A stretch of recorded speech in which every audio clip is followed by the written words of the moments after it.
السلام علیکم ورحمۃ اللہ وبرکاتہ۔ پیارے ناظرین، پیارے بچوں، آپ سبھی کا استقبال ہے، آپ سبھی کا خیر مقدم ہے اس یوٹیوب چینل پہ۔ پیارے بچوں،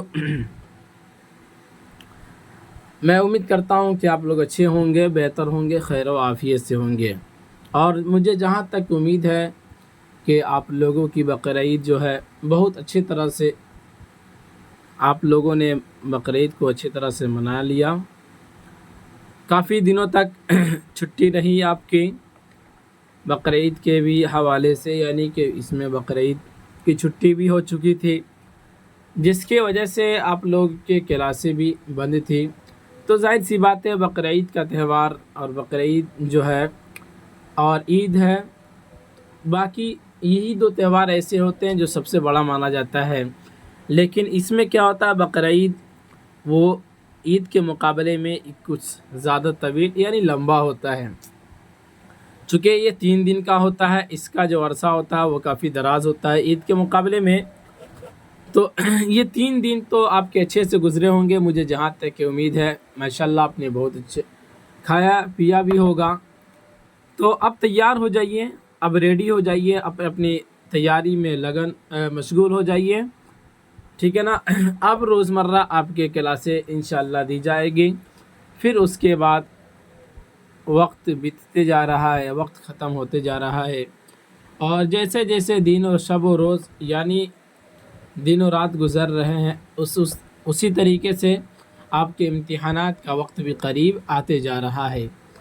تو اب جتنا زیادہ سے زیادہ ہو سکے بہترین طریقے سے اپنی تیاری میں مشغول ہونے کی ضرورت ہے، تاکہ آپ کی تیاری بہتر سے بہتر ہو سکے اور پھر آپ آنے والے ایگزام میں بہتر اچھا رزلٹ لا سکے آپ۔ تو چلیے شروع کرتے ہیں۔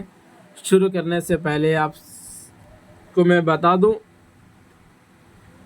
کہ بچوں کو جوڑنا آپ نہ بھولیے، چونکہ آپ جتنے بچوں کو جوڑیں گے نا، تو وہ غریب بچے جو فری آف کاسٹ یہاں سے کلاسیں لیں گے نا، تو اس کی بعد جب انہیں کامیابی ملے گی تو ان کے دل سے جو دعا نکلے گا نا، وہ دعا سیدھے عرش معلیٰ تک ہی جا کر پہنچے گا، بیچ میں کوئی بھی اس کو روک نہیں سکتا، سمجھ رہے نا۔ تو یہ چیزیں ہوتی ہے۔ تو بہت سارے بچے ایسے ہوتے ہیں جو کافی زیادہ پریشان حال ہوتے ہیں، ہم نے یوٹیوب پر بھی دیکھا، بہت سارے ٹیچروں کو بھی دیکھا، سر لوگوں کو بھی دیکھا، ٹھیک ہے نا۔ تو سب کا اپنا اپنا انداز، سب کا اپنا اپنا ایک انداز ہے، لیکن مجھے جہاں تک کہ امید ہے خود پہ، اور مجھے جہاں تک اپنے آپ پہ بھروسہ ہے کہ اللہ کی جانب سے مجھے جو امید ہے اپنی ذات پہ، کہ بہتر سے بہتر آپ کے لیے کوششیں کی جا رہی ہے، اور اس پلیٹ فارم سے آپ کے لیے بہتر سے بہتر تیاری آپ کے باقی جگہوں سے کرائی جا رہی ہے، ٹھیک ہے نا، مجھے جہاں تک کہ امید ہے۔ بٹ پھر بھی سب کا اپنا اپنا نظریہ ہوتا ہے، سب کی اپنی اپنی باتیں ہوتی ہے، ہاری بات سمجھ میں۔ تو یہ جو یقین اور کانفیڈنس ہوتا ہے، یہ یقین اور کانفیڈنس ہر ایک انسان کے اندر ہونی ہی چاہیے۔ سارے لوگ اپنے تجربہ کی بنیاد پر ہی کیا کرتے ہیں، پڑھاتے ہیں، سمجھ رہے ہیں۔ تو بہرحال ہم نے دیکھا، مجھے کافی زیادہ خوشی ہوئی، آپ کے لیے محنت کرنے میں اور زیادہ خوشی ہوتی ہے، اور جس طریقے سے گاہے بگاہے روزمرہ بچے جڑتے جا رہے ہیں، اور اس سے اور زیادہ خوشی ہوتی ہے کہ جب شروعات کی گئی تھی تو کافی زیادہ بچوں کی تعداد کم تھی، لیکن اب گاہے بگاہے 2000 پلس سبسکرائبر بھی ہو گیا ہے۔ آپ لوگوں کے سپورٹ سے کافی زیادہ یہ چینل بھی رفتہ رفتہ اپنی منزل کو طے کر رہا ہے۔ امید ہے کہ بہت جلد یہ چینل بھی انشاءاللہ اپنے منزل مقصود کو پہنچے گا، اور پھر آنے والے کل اس چینل کے مادھیم سے انشاءاللہ آپ کے لیے بہت ساری چیزیں لے کر آپ کے درمیان ہم آئیں گے۔ یہ ابتدائی باتیں ہیں جو آپ تک کر دینا میں مناسب سمجھتا ہوں، چونکہ آج کافی دنوں کے بعد کلاس شروع ہونے جا رہا ہے، تو جس کی وجہ سے مناسب سمجھا کہ یہ باتیں آپ تک بتا دوں، ٹھیک ہے نا۔ میرا اور اگلا تیاری بھی ہے کہ آپ لوگوں کے لیے ہو سکے تو امسال ہی نہیں، امسال تو خیر تیاری ہو رہی ہے، باقی اور بھی اس چینل پہ اور بھی ٹیچروں کو جوڑنے کی پریاس کوششیں کی جا رہی ہے۔ آپ کے لیے بہت جلد انشاءاللہ اس چینل پہ آپ دیکھیں گے ڈیجیٹل بورڈ کا بھی انتظام کیا جا رہا ہے، اس کی کچھ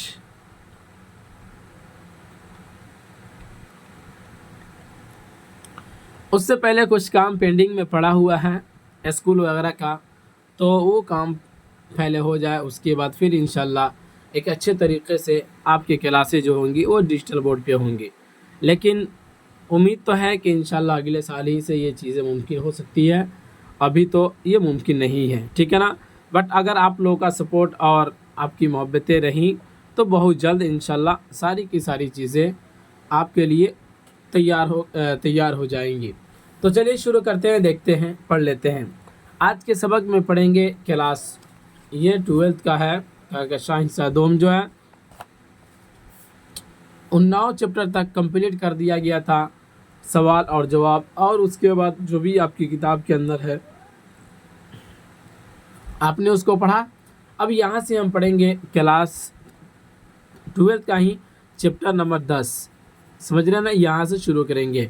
تو سلام بن رزاق صاحب کے بارے میں کچھ پڑھیں گے، پھر اس کے بعد ان کا لکھا ہوا افسانہ جو ہے ابراہیم سقا، اس کو پھر انشاءاللہ اگلے والے سبق میں پڑھیں گے، یعنی آج کے ویڈیو میں نہیں پڑھیں گے، سمجھ رہے ہیں نا۔ چلیے دیکھتے ہیں۔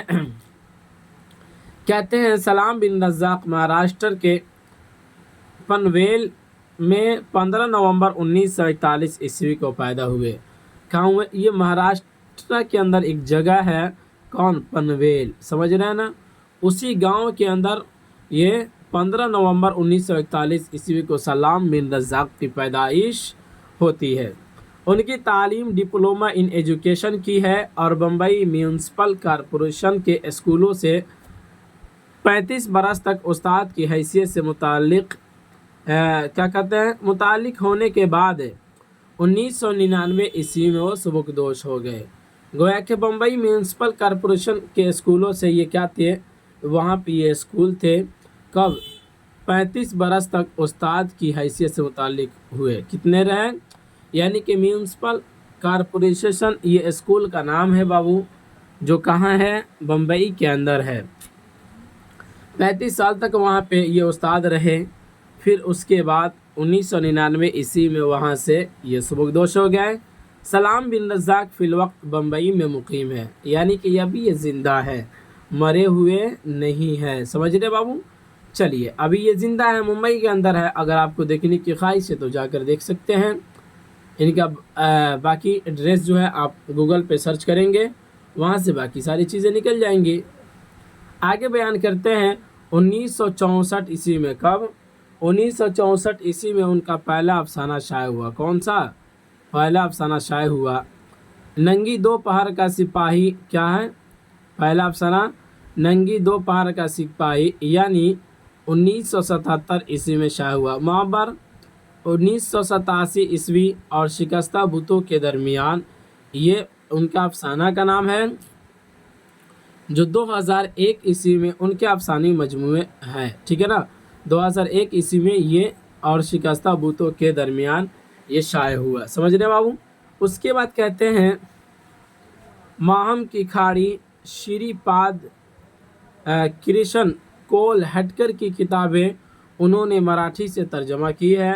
ہندی میں ان کے افسانوں کا مجموعہ کا دھنیو 1988 عیسوی میں شائع ہوا۔ ہندی کے اندر انہوں نے ایک افسانوں کا ایک مجموعہ لکھا تھا دھنیو، جو کب شائع ہوا تھا؟ 1988 عیسوی کے اندر کیا ہوا تھا بابو؟ شائع ہوا تھا، یعنی کہ شائع ہونے کا مطلب کیا ہوا تھا؟ یہ چھپ لوگوں کے درمیان آیا۔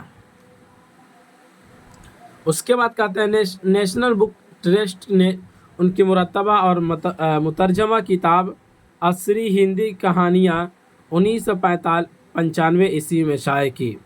1998 عیسوی میں انہیں ساہتیہ اکیڈمی کا ترجمہ ایوارڈ دیا گیا۔ مہاراشٹر، اتر پردیش اور بہار اردو اکیڈمیوں نے انہیں متعدد بار انعامات سے نوازا۔ 2004 عیسوی میں شکستہ بتوں کے درمیان کتاب کے لیے انہیں ساہتیہ اکیڈمی انعام سے سرفراز کیا گیا، یعنی کہ یہ جو شکستہ بتوں کے درمیان جو یہ کتاب لکھے تھے، تو یہ کتاب اتنی زیادہ پسند آئی لوگوں کے درمیان کہ پھر کیا ہوا، اسی وجہ سے انہیں ساہتیہ اکیڈمی کیا ہوا، انعام سے ان کو سرفراز کیا گیا، سمجھ رہے ہیں۔ اس کے بعد کہتے ہیں جدیدیت کے بعد ہم اثر افسانے کی جو نئی نسل ہمارے سامنے آئی، اس میں سلام بن رزاق سب سے معتبر لکھنے والے تسلیم کیے جاتے ہیں جدیدیت کے بعد، یعنی نیو نسل، یعنی کہ جو دیکھیں نا 1960 کے اندر تقریباً کیا ہوئے تھے، یہ جدید افسانہ نگاروں کی جو ٹیم چلی تھی، جو نئی نسل ابھر کر سامنے آئی تھی 60 64 65 66 کے آس پاس میں، تو اس کے اندر کہتے ہیں نئی نسل کی جو سامنے آئی تھی، لوگ کیا کہتے ہیں جدیدیت کے بعد جو نئی نسل جو سامنے آئی تھی افسانہ نگاری کرنے والی، اس میں سلام بن رزاق کا جو ہے سب سے معتبر مانا جاتا ہے۔ انہوں نے علامتی طرز اظہار میں صراحت کا طور شامل کر کے یہ راستہ دکھایا کہ ہمارے روایتی افسانے کا جادو ابھی ختم نہیں ہوا ہے۔ کیا کہا کہ روایتی افسانے کا جادو ابھی ختم نہیں ہوا۔ روایتی افسانے کا مطلب ہوتا ہے پرانے زمانے کی کہانیاں، پھر اس کے بعد بتوں کی کہانیاں، پریوں کی کہانیاں، راجا کی کہانیاں، رانیوں کی کہانیاں، تو وہ کہلاتا ہے روایتی افسانہ، سمجھ رہے نا؟ تو ان کے اندر ظاہر سی بات ہے راجا رانی اور اسی طریقے سے پری اور بتوں کی کہانیاں جب کہی جاتی ہے، اور پھر کہنے والے کی زبان بالکل ایک نرم و نازک ہو کہ جب وہ اپنی زبان سے بولے تو پھر جو بھی سننے والا ہو اس کی طرف منہ جائے، اس کی طرف کھینچتا ہوا چلا جائے، تو پھر اس کی باتیں ہی کچھ اور ہو جاتی ہے اس کے اندر، یعنی کہ وہ جو افسانہ جو کہہ رہا ہے، جو قصہ کہہ رہا ہے، اس کی باتیں کچھ اور ہو جاتی ہے، سننے والوں کو بھی مزہ آتا ہے اور کہنے والے کو تو بھی آتا ہی ہے، ٹھیک ہے نا؟ تو وہ جو آئے تو یہ انہوں نے یہ کیا کہ روایتی افسانے کا جادو ابھی ختم نہیں ہوا ہے، اور نئے افسانوں میں اس کے لہو کو شامل کر لیا جائے تو بہتر نتائج برآمد ہو سکتے ہیں۔ کیا کیا جائے؟ یعنی کہ اس کے نئے افسانوں کے اندر اس کے لہو، یعنی کس کے لہو؟ پرانے افسانوں کے لہو کو شامل اگر کر لیا جائے تو بہتر کیا ہو سکتے ہیں؟ نتائج برآمد ہو سکتے ہیں۔ نفسیاتی سطح پر اپنے کرداروں کے داخل میں اترنے کی بے پناہ صلاحیت سلام بن رزاق میں موجود ہے۔ ان کے اکثر و بیشتر کردار ہمارے آس پاس کی زندگی میں موجود ہے۔ کمزور اور مشکل حالات میں پھنسے انسانوں کے تئیں ان کا جھکاؤ ان کی عوام دوست فکر کا غماز ہے، ٹھیک ہے نا؟ اس کے بعد کہتے ہیں سلام بن رزاق کے یہاں ایسے کرداروں پر اچھی خاصی توجہ ہے جن کے ساتھ قدرت یا حالات نے انصاف نہیں کیا۔ بہرحال ان کا یہ خیال یہ ہے کہ قدرت اور حالات نے کسی کے ساتھ اگر اچھا نہیں کیا ہے تو پھر اس کے اوپر انہوں نے جو ایسے کرداروں پہ جو افسانہ لکھا ہے نا، تو اس کے اوپر کافی زیادہ یہ خصوصی توجہ دیا کرتے تھے اور اس کے اوپر یہ لکھا کرتے تھے، سمجھ رہے نا؟ یہ ان کا نظریہ ہے۔ کہتے ہیں ان کی زندگی کا ہر سرا الجھ گیا ہے، وقت کے جبر سے وہ عجیب الخلقت ہو گئے ہیں، لیکن ان کے تئیں واضح انسانی برتاؤ کی سلام بن رزاق بھرپور وکالت کرتے ہیں۔ فسادات اور نئے سماجی اور مذہبی تناظر کا بھی انہوں نے اپنے افسانوں میں باضابطہ مطالعہ کیا، یعنی سماج، مذہبی اور نئے جو سماج ہے، تو جو بھی اس کے کیا کہتے ہیں تناظر کے کہنے کا مطلب یہ ہوا کہ جو بھی چیزیں اپنے سماج کے اندر دکھتی ہے تو اس کے اوپر انہوں نے باضابطہ مطالعہ کیا ہے، اور اپنے افسانوں کے اندر اس چیزوں کو بھی انہوں نے ڈالا ہے، ٹھیک ہے نا؟ اسی کو کہا کہ فسادات اور نئے سماجی اور مذہبی تناظر کا بھی انہوں نے اپنے افسانوں میں باضابطہ مطالعہ کیا کہ مطلب کیا ہوتا ہے، یعنی اس کو انہوں نے لکھا ہے۔ سماج کے درمیان جو فسادات واقع ہو رہے ہیں، جو فسادات برپا ہو رہا ہے اس کو، اور پھر سماجی اور مذہبی جو بھی تناظر ہے، جو بھی منظریں جو سامنے آ رہی ہے، دکھ رہی ہے، تو اس کو انہوں نے اپنے افسانے کے اندر لکھا ہے، سمجھ رہے بابو؟ تو یہ رہا آپ کے درمیان سلام بن رزاق کا لکھا ہوا سلام بن رزاق کی زندگی کے حوالے سے مختصر سا معلومات جس کو آپ نے پڑھا۔ چلیے تو اجازت دیجیے، پھر رخصت ہوتے ہیں، ملیں گے اگلے والے سبق میں ان کا لکھا ہوا افسانہ ابراہیم سقا کو لے کر۔ تو اسی پر اختتام کرتے ہیں، خدا حافظ۔